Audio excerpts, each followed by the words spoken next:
Hey everyone, welcome back to Not Another Watch channel. Doing something a little different today. Got a dress watch here.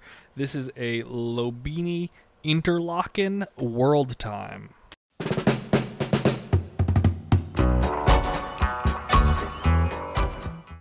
First, I just want to say thank you to everyone who has entered the Invicta giveaway.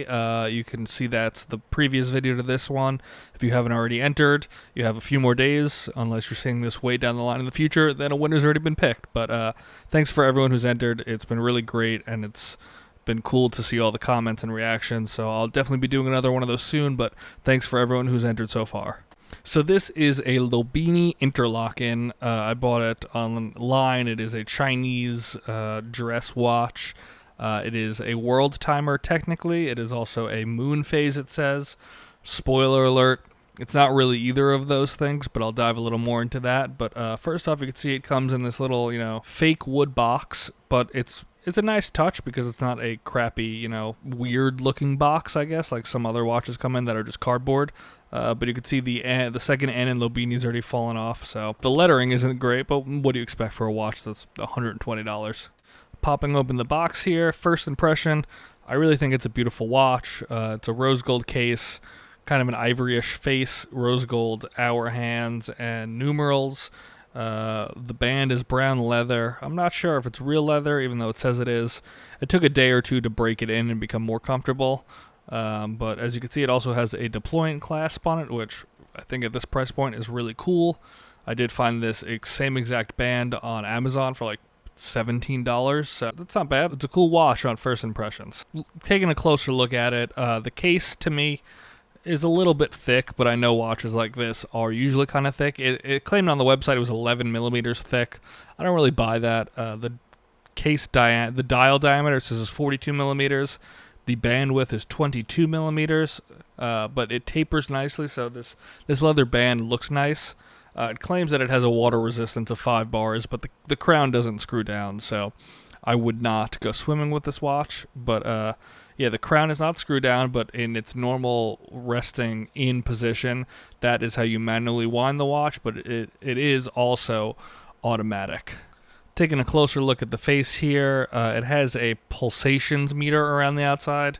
I believe doctors use that, but I'm not totally sure the purpose of it. The top sub-dial, is the world timer, which it claims it has. But as you can see here, as I push the lower pusher on the right side, it does change the world timer location, but I do not see anything on the watch time-wise that changes. So I think it's just a little novelty kind of pusher option, but it doesn't really seem to do anything for me.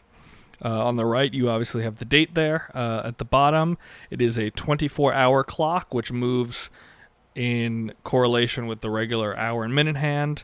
And inside of that, it's not really a moon phase, it's just a day-night determiner. So I'll show you here a sped up version of the full 24 hours, but it shows either the sun's out or the stars are out.